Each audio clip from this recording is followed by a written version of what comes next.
안녕하세요. 날씨가 많이 추워져서 이제 따뜻한 곳이 좋아지는 그런 계절이 된 것 같습니다.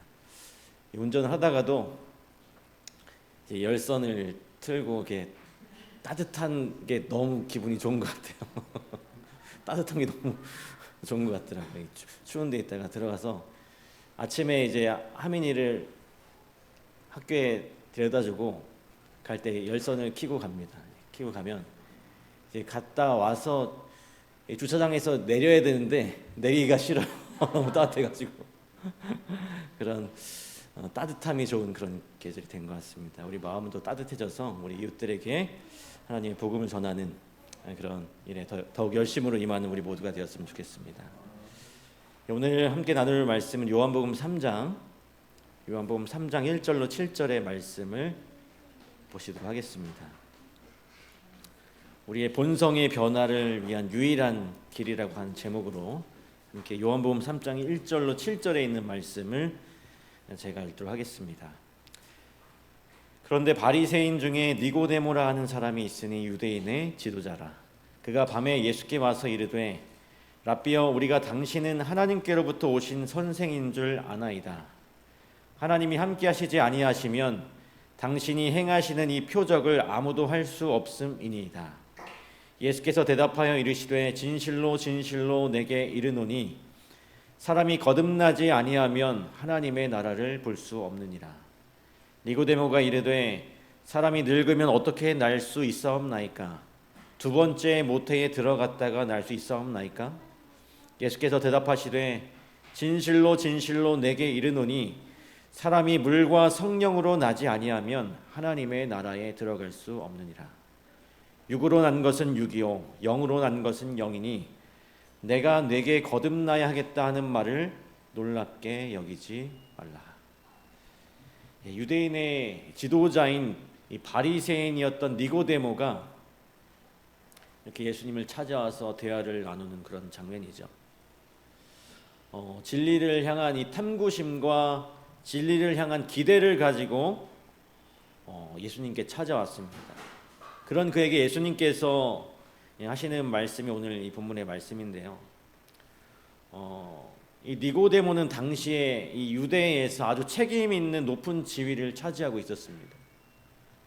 고등 교육을 받았을 뿐만 아니라 아주 비범한 재능을 가지고 있는 그런 사람이었어요. 그래서 백성들로부터 존경받는 그런 인물이었습니다. 그리고 이 산헤드린 회원이었어요. 국회의원이었죠. 굉장히 높은 지위에 오른 그런 사람이었습니다. 그런데 그런 사람이 아주 한밤중에 이제 막 떠오르는 젊은 예수님을 찾아오는 것입니다. 지금 이 시점은 예수님께서 첫 번째 유월절을 예루살렘에서 보내시고 성전을 정결케 하신 사건 이후에 바로 그 다음에 나오는 그런 사건이었습니다. 예수님께서 이 성전을 정결케 하신 이 사건은 당시에 유대 사회에 아주 큰 파장을 일으켰어요. 그리고 예수님의 그 교훈에 이 감명을 받은 이 니고데모가 그 여러 사건들을 통해서 마음에 어느 정도의 확신을 가지고 어느 정도 확신을 가지고 이제 예수님께 배우고 싶은 마음으로 찾아온 것입니다. 그런데 이 사람이 밤에 찾아왔어요. 요한복음 3장 2절에 보니까 그가 밤에 예수께 와서 이르되 라고 되어 있습니다. 우리가 잘 알다시피 이 유대의 관원으로서 국회의원으로서 일개 교사에게 먼저 찾아간다는 것은 그 당시 문화에서 굉장히 굴욕적인 일이었습니다. 어떻게 생각하면 교만이라고 이야기할 수 있지만 좀 다르게 생각해 보면 그 당시의 문화와 또 어떤 그런 내가 굴욕적인 일이라고 생각했음에도 불구하고 니고데모는 그럼에도 불구하고 이 밤에라도 예수님을 찾아가고자 하는 그런 열망이 있었다라고 하는 것이죠. 이 40, 50대로 이 니고데모의 나이를 추정하는데요. 이제 막 30살이 된 이 사람에게 와서 진리를 구하고 있는 것입니다. 그리고 그가 처음에 와서 뱉은 말이 뭐냐면 2절에 굉장히 예의 바르고 겸손하게 이야기합니다. 그가 밤에 예수께 와서 이르되 뭐라고 합니까? 예수님께 랍비여 라고 하고 있어요. 여러분, 랍비는 뭡니까? 선생님 이렇게 이야기하고 있는 것입니다. 국회의원이었던 이 사람이, 나이도 한 40, 50대 되는 그런 사람이 아직 검증되지 않은 교사에게 선생님, 당신이 하나님께로부터 오신 선생님인 줄 압니다 하는 높이는 말을 하고 있는 것입니다. 자, 근데 이 3절에 예수님의 대답이 좀 충격적이었어요. 예수님께서 대답하여 이르시되 진실로 진실로 내게 이르노니 사람이 거듭나지 아니하면 하나님 나라를 볼 수 없느니라. 그냥 인사도 없이, 어떤 환대나 환영이 전혀 없이 다짜고짜 나보다 한 10살 많은, 10살에서 20살 많은 이 사람에게 당신이 나랑 지금 대화를 하러 왔는데 내가 보니까 당신 다 뜯어 고쳐야 됩니다. 당신이 원하는 진리를 맛보려면 당신 다시 태어나야 합니다 라고 말하고 있는 것입니다. 니고데모가 깜짝 놀라고 기분이 상했습니다. 당황했어요.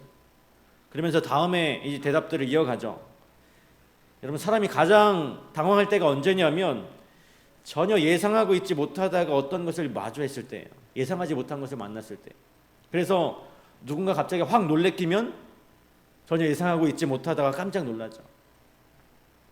어느 정도의, 예수님에 대해서 어느 정도의 기대를 가지고 있다가 그것이 무너지게 됐을 때 사람이 실망하는 것입니다. 그때 실망이 가장 크죠. 제가 이 니고데모의 이 상황, 이야기를 보면서 한 사람의 이야기가 떠올랐어요.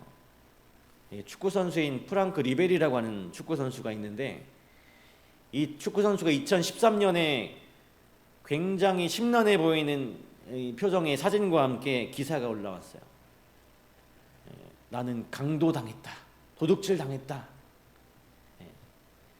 이런 발롱도르라고 하는 상이 있습니다. 축구계에 아주 권위 있는, 굉장히 권위 있는 그런 상인데요. 세계에서 가장 권위 있는 선수 개인에게 주는 상입니다. 매년마다 그 해에 가장 뛰어난 선수에게 주는 상이에요.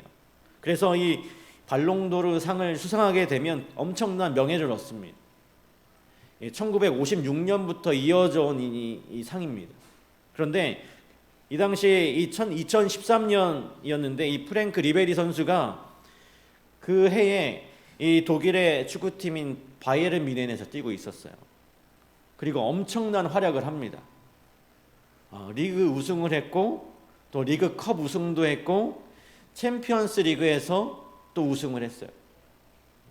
그래서 본인 또한 엄청나게 기대를 했습니다. 엄청나게 기여를 많이 했어요. 그 모든 경기에서. 그리고 모든 언론들도 이 선수에게 집중을 했습니다. 이번 발롱도르는 리베리가 받을 것이다. 경기력에 워낙 영향력이 탁월했기 때문에 이 리베리 선수가 이 발롱도르 상을 받을 것이라고 다 이야기를 했는데 결국은 못 받았어요. 받지를 못했습니다. 누가 받았냐면 우리가 너무나 잘 아는 선수 크리스티아노 호날두라는 선수가 이 발롱도르 상을 수상하게 되었습니다. 그래서 자기가 못 받았으니까 다 이 사람이 받을 거라고 했는데, 리베리가 받을 것이라고 했는데 못 받으니까 너무 분노하고 실망했습니다. 그리고 언론에 거친 말들을 쏟아 부었어요. 도둑질 당했다, 강도를 당했다 하면서. 그가 얼마나 기대감이 컸냐면 그 상을 받기도 전에 집에 유리로 된 고급 장식장을 미리 마련해 뒀다라고 했습니다. 그 상을 받으면 거기다 넣어 놓으려고, 그 상을 탈 줄 알고 벌써부터 기대를 하고 있었던 거죠. 모두가 인정할 만한 근거가 있었기 때문에 그가 기대할 만했는데 결국 이 결과를 보니까 예상하지 못한 그 결과를 맞닥뜨리게 된 것입니다. 그래서 그가 분노하고 실망했던 것이죠. 지금 니고데모의 모습이 딱 이런 상황이었습니다. 한껏 기대를 하고 예수님을 찾아왔어요. 단순히 나보다 어린 사람을 찾아온 겸손한 사람을 넘어서 그는 기분이 상할 만한 여러 이유가 있었습니다. 왜냐하면 그는 예수님을 보호하고 예수님을 옹호하려고 하는 사람이었기 때문이었습니다. 우리 시대의 소망에 보면 이렇게 기록되어 있습니다. 사내들인 회의에서 예수님에 대해 취해야 할 조치를 강구하고 있을 때 니고데모는 주의와 자제를 조언했다. 만일 예수께서 진실로 하나님께로부터 권위를 부여받았다면 그분의 경고를 거절하는 것은 위험한 일이 될 것이라고 주장했다. 제사장들은 감히 이 권고를 무시하지 못했으며 한동안은 구주께 대항하는 공공연한 조치를 취하지 않았다. 예수님이 성전을 정결케 하시고 예수라는 이 교사가 예루살렘에서 그 유대 사회에서 떠오르는 위협감을 느낀 사람들이 있었습니다. 바리새인들, 제사장들. 그래서 이 국회의원 회의에서 이 일을 어떻게 해야 할까라고 이제 회의가 열린 것입니다. 그래서 이 사람을 어떻게 하자라고 막 이렇게 이야기할 때 니고데모가 어떻게 했다고요? 그 주의를 자제시켰다라고 하는 것입니다. 그렇게 하지 말아라. 하나님께로부터 온 권위를 부여받은 정말 그런 권위를 가진 사람일 수도 있다. 그러면서 예수님을 보호했다는 것이죠. 그래서 그의 말을 들은 제사장들이 감히 이 권고를 무시하지 못하고 한동안 예수님에 대해서 어떤 조치를 취하지 못했다라고 하는 것입니다. 이 니고데모가 겸손할 뿐만 아니라 예수님을 보이지 않는 곳에서 옹호했던 그 보호했던 사람이었습니다. 굳게 서서 다른 사람들은 자신의 기득권을 지키고자 할 때 자신의 그 기득권을 빼앗길 것 같아서 불안해하고 있을 때 그는 자신의 믿음대로 그렇게 하지 말자고 예수님 편에 서서 자제시켰던 사람이었습니다. 뿐만 아니라 예수님의 그 기별을 듣고 그는 예언을 연구했어요. 이 시대 소망에 보니까 니고데모는 예수님의 말씀을 들은 이래로 메시아에 관한 예언들을 열심히 연구했다. 연구하면 할수록 이분이 바로 오시기로 되어 있었던 그분임을 더욱 굳게 확신하게 되었다. 뭔가 좀 자세가 되어 있는 사람이죠. 그냥 마음으로만 느낌으로만 예수님을 신뢰하는 것이 아니라 정말 본인이 이 하나님의 말씀을 펴서 연구하고 공부하고 믿음이 자랐던 것입니다. 예수님이 메시아임을 확신했던 것이죠. 그리고 예언을 연구했고 믿음이 생겼어요. 완전하지는 않았지만 그의 믿음이 계속해서 자라나고 있었습니다. 그런데 예수님께서 그렇게 단호하게 너 다시 태어나야 한다라고 말씀하신 것입니다. 예수님이 하신 말씀에 그 내용뿐만 아니라 그 태도로서도 니고데모를 상당히 당황하게 했습니다. 니고데모가 절대로 생각해 보지 않았던 반응이 예수님께 나온 것이죠. 그냥 변화도 아니고 예수님을 찾아봤을 때 그렇게 말씀해 주셔서 감사합니다. 예수님께서 이렇게 말씀해 주시고 그런데 이런 종류의 믿음을 가지실 필요가 조금 있어 보입니다. 그렇게 정도 이 정도로만 말했어도 니고데모가 납득을 했을 거예요. 그런데 예수님께서 니고데모에게 전적인 변화, 완전히 새 사람이 되어야 한다라고 이렇게 말하고 계시는 것입니다. 아주 직설적인 이야기죠.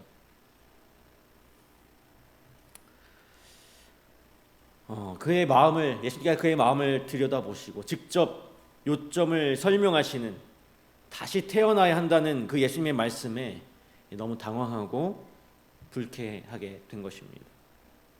그래서 이제 이렇게 4절에서 이야기합니다. 니고데모가 이르되 사람이 늙으면 어떻게 날 수 있사옵나이까?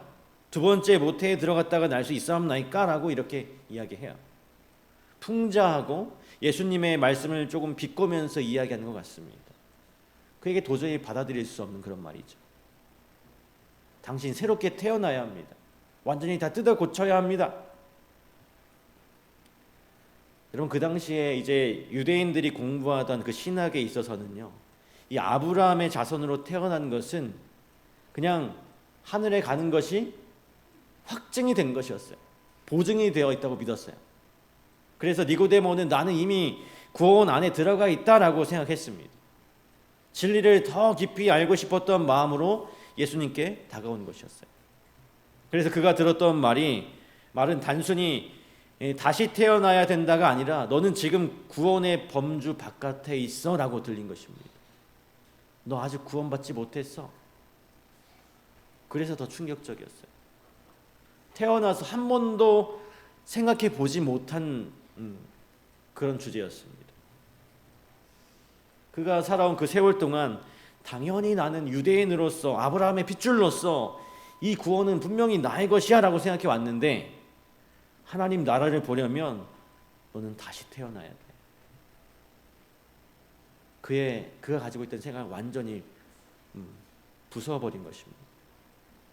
시대의 소망 171쪽에 보면, 자기는 이스라엘인으로 태어났으므로 하나님의 나라에서의 한 자리는 분명히 보장되어 있다고 생각했다. 그는 자신이 변화할 필요가 없다고 생각했다. 이런 생각을 가지고 있던 사람이 이런 말을 들으니까 얼마나 불쾌했겠습니까? 다 뜯어 고쳐야 된다고. 자신의 생각을 깨는 말이었고, 기대하지 못했고, 모욕적이었고, 배신당한 기분이었습니다. 그러나 예수님의 이 말씀은 그의 참된 필요를 지적하셨던 것이었어요. 니고데모가 평생 살면서 본인이 구원에 들어가기 위해서, 하나님 나라를 보기 위해서 변화할 필요에 대하여 한 번도 생각해 보지 않았지만, 그가 한 번도 생각해 보지 못했을지라도 그럼에도 불구하고 그것이 그에게 가장 필요했던 것입니다. 예수께서는 니고데모에게 그대가 필요로 하는 것은 이론적인 지식보다 영적 중생이다. 그대는 그대의 호기심을 만족시킬 것이 아니라 새로운 마음을 가져야 한다고 말씀하셨다. 니고데모에게 완전한 새로움을 요구하셨어요. 그가 모욕감을 느끼고 배신감을 느낄지라도 개의치 않으시고 그에게 참된 필요를 제시하셨습니다. 오늘 여러분, 우리들은 제7일 안식일 예수 재림교회 교인들입니다. 또 그래서 오늘 이 화요일을 기억하여 예배를 이 시간에 드리고 있죠. 교회에 충실히 다니고 헌금도 하고 헌신합니다. 누군가가 만약에 예수님에 대해서 부정적인 이야기를 하면 가만히 있지 않고 반응하고 옹호하기도 하죠. 그렇지 않으십니까? 죄악의 조수가 넘치는 현대 사회 속을 살아가면서 우리가 가진 믿음을 지키면서 살고 있습니다. 투쟁하면서 살고 있어요. 우리가 아주 잘하고 있죠. 그렇지 않습니까? 그런데 예수님께서 그런 우리에게, 지금 우리 나름대로의 신앙생활을 열심히 하고 교회도 잘 다니고 교회 헌신하며 사는데, 그런 우리에게 매일매일 새로운 마음으로 우리에게 다시 태어나야 한다라고 예수님께서 말씀하고 계세요. 목사든지 장로든지 집사든지 성도든지 누구 간에 정말 안 그래도 될 것 같은, 정말 잘하고 있어 보이는 그 사람에게도 예수님은 너 다시 태어나야 한다. 매일매일 새로운 마음으로 새 사람이 되어야 한다고 말씀하고 계신 것입니다. 오늘 우리가 잘해온 것들, 우리가 신앙생활하면서 열심으로 헌신하고 잘해온 모든 것들이 아무런 근거가 되지 못해요. 정말 그럴듯해 보여도 모두가 다른 사람들이 다 한다 하더라도 저 사람은 정말 괜찮은 사람이다, 신앙생활을 잘하고 있다라고 인정할지라도 우리는 매일매일 다시 태어나야 하는 것입니다. 그것이 예수님께서 매일매일 우리에게 주시는 말씀이에요. 니고데모가 가지고 있었던 근거, 니고데모가 예수님 앞에 나아갈 수 있는 근거는 굉장히 합리적인 것이었습니다. 굉장히 상식적인 것이었어요. 그리고 그가 다가간 태도는 정말 젠틀하고 교양이 있었습니다. 좋은 사람이었습니다.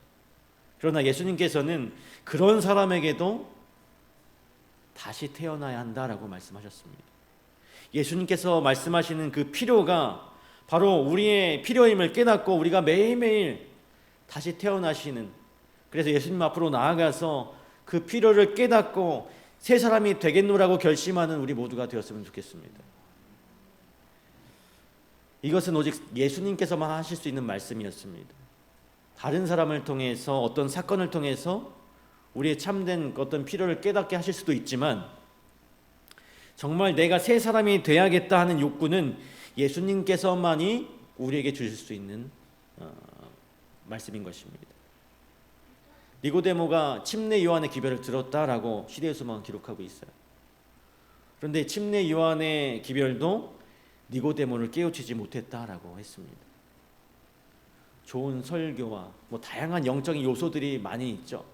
그러나 우리가 정말로 해야 할 것은 매일매일 예수님 앞에 나아가는 것입니다. 그리고 예수님을 찾아가서 예수님, 나에게 가장 필요한 것은 무엇일까요? 라고 이렇게 물어보는 거예요. 매일매일 꾸준하게 예수님 앞으로 나아가는, 나의 필요를 묻는 그런 마음을 가지고 우리는 살아가야 하는 것입니다. 여러분, 이 직산에, 우리 교회가 있는 직산에 반경 한 1km 안에 헬스장이 몇 개인 줄 아세요? 헬스장이 몇 개 있는 줄 아십니까? 검색해 보니까요, 반경 1km 안에 보니까 한 6, 7개가 있더라고요. 이곳에. 여러분, 그런데 이 헬스장이 어떤 방식으로 운영되는지 혹시 아십니까? 헬스장의 주 수입원이 뭘까요? 사람들이 농담으로 많이 이야기합니다. 주 수입원이 뭘까요? 헬스장에. 헬스기구. 헬스장의 주 수입원은 3개월 등록하고 오지 않는 사람. 그 사람 덕분에 헬스장이 운영된다라고 합니다. 그래서 어떤 사람이 이것이 진짜인지 가짜인지 잘 모르겠는데 연구를 했다고 해요. 그래서 한국의 헬스장의 실제 이용률을 조사했더니 30%에서 50%만 그 등록한 사람의 30에서 50%만 이용하고 있다는 것입니다. 절반 오지도 않는 거예요. 많게는 70%가 등록만 하고 오지 않는다고 합니다. 국제적인 연구에서도 50에서 80%가 유령 회원이었대요. 미국에 한 유명한 헬스 체인점이 있는데 그 헬스장의 총 회원 수가 6,000명이라고 합니다. 엄청나게 큰 헬스장이죠. 근데 정작 그 헬스장의 규모가 어떠냐면 하루에 300명만 사용할 수 있게 설계가 되었다라고 하는 것입니다. 애초에 헬스장을 지을 때 그 모델 자체가 반 이상은 절대 오지 않는다라고 확신을 가지고 이렇게 만든다는 것입니다. 건강 변화의 필요는 잘 깨닫지만 이 의지의 나약함, 우리의 힘으로 안 된다는 것을 이 사람들은, 이 사업가들은 잘 알고 있다는 것이죠. 예수님께서 오늘 우리에게 새로운 마음을 가져야 한다, 새로운 사람이 되어야 한다라고 말씀하셨습니다.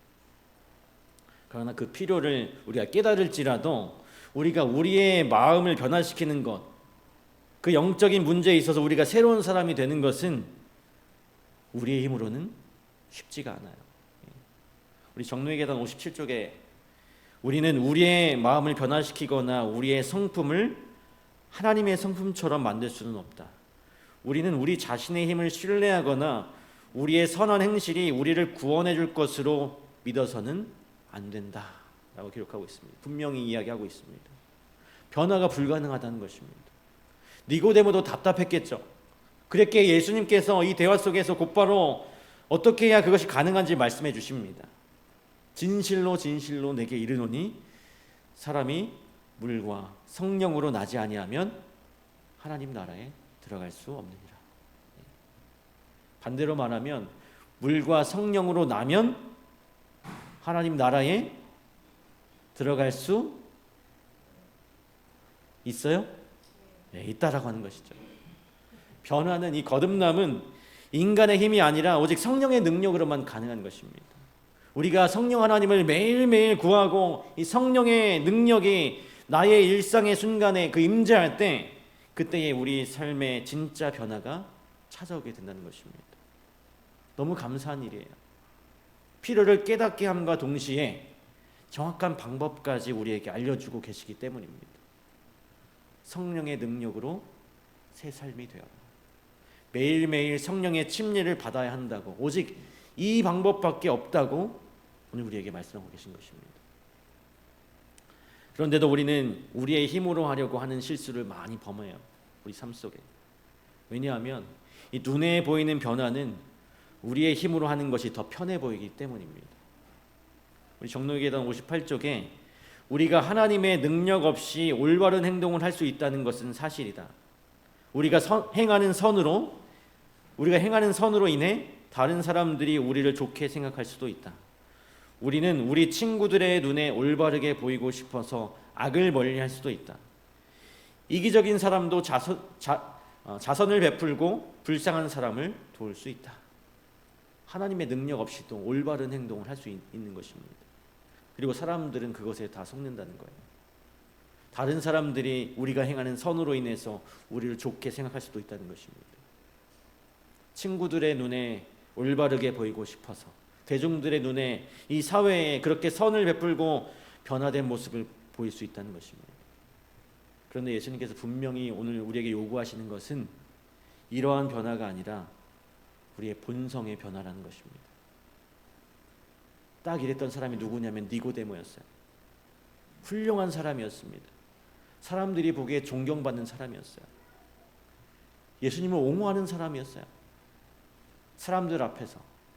그러나 하나님께서 요구하시는 것과는 거리가 멀었던 것입니다. 어떻게 보이냐가 아니라 그의 내면에서 실제로 그는 혼자만의 시간에 누구에 대하여 말하기를 좋아하는가, 누구에 대하여 가장 많이 생각하고 있는가, 그것이 바로 예수님이 되어야겠죠. 그리고 예수님 앞에 자신의 모든 소유와 존재를 내려놓을 수 있는가, 이런 마음의 변화가 일어나야 했던 것입니다. 그리고 예수님께서 원하시는 이 변화는 본성의 변화이기 때문에 오직 성령의 능력으로만 가능한 것이었어요. 그리스도인의 생애는 옛것을 변경하고 개량하는 것이 아니라 본성을 변화시키는 것이다. 이런 변화는 성령의 효과적인 역사에 의해서만 이루어질 수 있다. 분명합니다. 조금씩 고치는 것이 아니라 조금씩 고치는 것이 그리스도인 생애가 아니라 옛것을 지닌 채로 사람들의 눈에 보이는 이 부분을 고치고 옹호해보자, 내가 가진 그 약점을 조금씩 개선해 나가보자 하는 것이 아니라 성령 하나님의 역사에 의해서 우리의 내면의 그 본성이 완전히 변화되는 것이 예수님께서 우리에게 요구하시는 것이고, 그것이 그리스도인의 생애라고 하는 사실입니다. 이 사랑하는 성도 여러분, 사람들의 눈에 보이는 이 변화, 겉으로의 변화가 아니라 우리 내면의 변화, 성령 하나님께서 우리 삶의 역사하심으로 본성이 변화되는 그 변화를 진정한 필요로 느끼시고 하나님께 구하는 우리 모두가 되길 간절히 바랍니다. 여러분, 최근에 이 위고비라고 하는 혹시 약에 대해서 들어보셨습니까? 이 다이어트 약인데 굉장히 다이어트 비만 치료제로 열풍을 일으키고 있는 약입니다. 이 약이 이 식욕을 억제하고 포만감을 오래 지속시켜서 이 체중 감량 효과가 탁월하다고 해요. 그래서 어떤 나의 절제력과 자제력을 길러야 할 필요 없이 그 욕망을 단번에 제어해주는 편한 그런 약인 것입니다. 그런데 우리가 아무리 기술이 발달하고 인간의 발명품이 뛰어나도 우리가 기억해야 할 말씀이 있습니다. 어떠한 인간의 발명품도 죄를 지은 영혼을 위한 치료제는 될 수 없다라고 하는 것입니다. 오늘 우리의 영혼의 치료제는 오직 성령 하나님의 능력으로만 가능합니다. 어떤 인간의 힘으로도, 어떤 기술로도, 어떤 노력으로도 불가능해요. 오직 성령의 효과적인 그 역사에 의해서만 새 사람으로 새 삶을, 변화된 생애를 살아갈 수가 있는 것입니다. 고린도후서 5장 17절에 있는 말씀입니다. 우리가 잘 아는 말씀이죠. 고린도후서 5장 17절, 누구든지 그리스도 안에 있으면 새로운 피조물이라. 이전 것은 지나갔으니 보라 새 것이 되었도다. 예수님께서 오늘 매일 우리에게 우리의 간절한 필요와 또 우리가 그 필요를 채울 수 있는 방법, 성령 하나님의 능력을 우리에게 알려주셨습니다. 그 필요를 진짜 느끼고 성령의 능력을 구하는 우리 모두가 되기를 간절히 바랍니다. 그래서 나는 이제 그리스도 안에 있으니 새로운 피조물이다. 나의 이전 것은 지나갔으니 보라 새 것이 되었도다라고 고백할 수 있는 새 것으로 변화되는 우리 모두가 되길 간절히 바라면서 말씀을 마치도록 하겠습니다. 이 시간 우리 함께